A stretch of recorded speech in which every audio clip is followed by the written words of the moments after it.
TV's Chris Wilde, and in the next hour, we're going to be counting down some of the most shocking dangers lurking in your home. No, I'm not talking about ordinary perils, friends. No, not a slip in the tub or a tumble down the stairs. These threats are so disturbing, so unimaginable, we have acquired a team of experts to help you protect you and your family.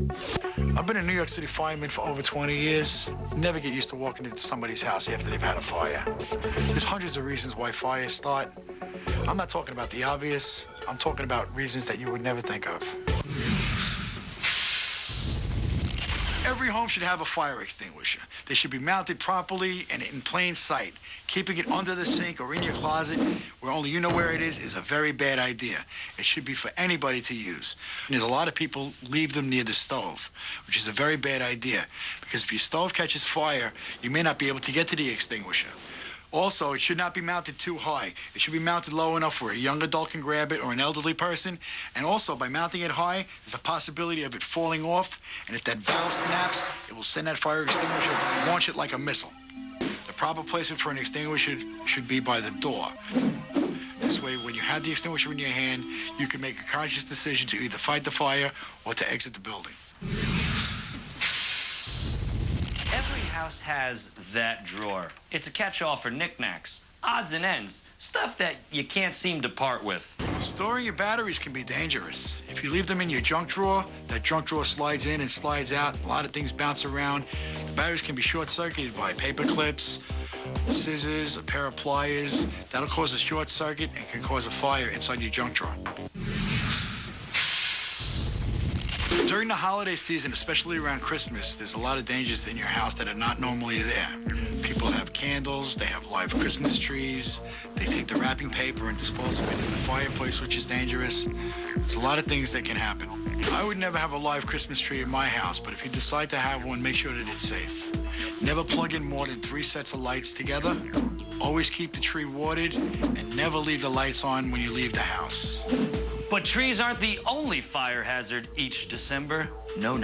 The fire department receives twice as many calls about fires started by candles. Another holiday danger is open candles. People place candles on their tables and they forget about them, they leave the room. Never leave a candle unattended.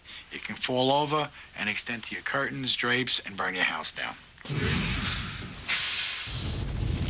When most people think of laundry disasters, they think about getting caught with the pants down. But the most dangerous appliance in the laundry room has got to be the dryer.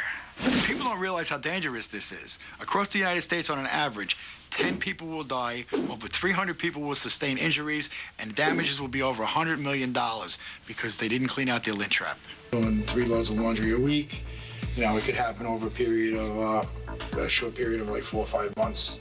You could have a fire in there if you don't keep your lint trap clean. I've been to many homes where there have been lint trap fires. And it's sad to see the look on the people's face when you tell them that this fire could have been avoided by simply cleaning out a lint trap. Now, the next danger on our list might take you by surprise. I don't want to give too much away, but I'll tell you this much. It's spontaneous, and it's combustible.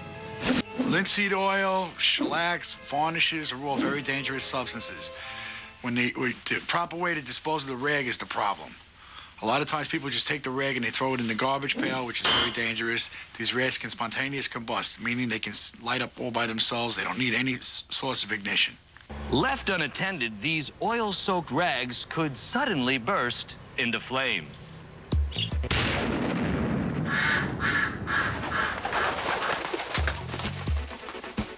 The rags aren't going to explode like that, but it is possible that over time they will self-ignite and cause damage to your house. The proper way to dispose of a rag that's soaked in linseed oil, stain, or varnish is to put it inside a metal container filled with water, put the rag in, and seal the lid. Do you know what it is? A blender? A chainsaw? A toilet plunger? All good guesses, but no. Your house is out to get you with something so small, so beautiful, you'd never think it could hurt you. These are not a common occurrence, but they can happen. In one incident, a snow globe was placed on a windowsill, and the sun rays reflected through the snow globe and ignited a teddy bear on the floor, which extended to the curtains and then throughout the whole apartment. Another incident, a glass ornament was in the window. The sun's light magnified off of that, caused a fire damaging 3 apartments and left several more apartments uninhabitable. Check your ornaments and make sure they don't act like magnifying glasses. That includes snow globes, crystal balls, anything that can focus light. If they do, be smart. Don't leave them in direct sunlight. I've been to many home fires, many of them that could have been averted if people knew what to look out for.